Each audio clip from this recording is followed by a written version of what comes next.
ഒരത്ഭുതം കൂടെ പറയട്ടെ. ആ ഗർഖദ് എന്ന മരം, മില്യൺ കണക്കിന് മരം ഇസ്രായേൽ രാജ്യം ഇന്നവിടെ നട്ടുപിടിപ്പിച്ചിട്ടുണ്ട്. മില്യൺ കണക്കിന് ഗർഖദ്. എന്തിന് ഗർഖദ് മാത്രം?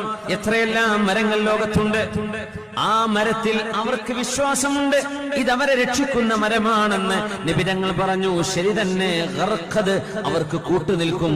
ബാക്കി എല്ലാ മരങ്ങളും കല്ലുകളും മുസ്ലിമിന് അനുകൂലമായി മസ്ജിദുൽ അഖ്സയെ അല്ലാഹു മോചിപ്പിക്കുന്ന ഒരു യുദ്ധം അന്ത്യനാളിന്റെ ഏറ്റവും അടുത്ത സമയം മഹാനായ ഈസാ നബി അലൈഹിസ്സലാമിന്റെ കരങ്ങളാൽ നടക്കുമെന്ന് കളവ് പറയാത്ത, സത്യമല്ലാതെ എന്റെ നാവിൽ നിന്ന് വരില്ല. അബ്ദുല്ലാഹി ഇബ്നു അംറേ, എഴുതിക്കോ എഴുതിക്കോ, ഞാനൊരു വെറും മനുഷ്യനല്ല, ഞാൻ അള്ളാന്റെ വഹിയുള്ള നബിയാണ്, ഞാൻ പറയുന്നത് സത്യമാണ്. അബ്ദുല്ലാ എഴുതിക്കോ, എന്റെ ഹദീസ് എഴുതി വെച്ചോ എന്ന് അബ്ദുല്ലാഹി ഇബ്നു അംർ എന്നവരോട് പറഞ്ഞ നമ്മുടെ മുത്തപ്പുമാൻ ഹബീബുനാ റസൂലുള്ളാഹ്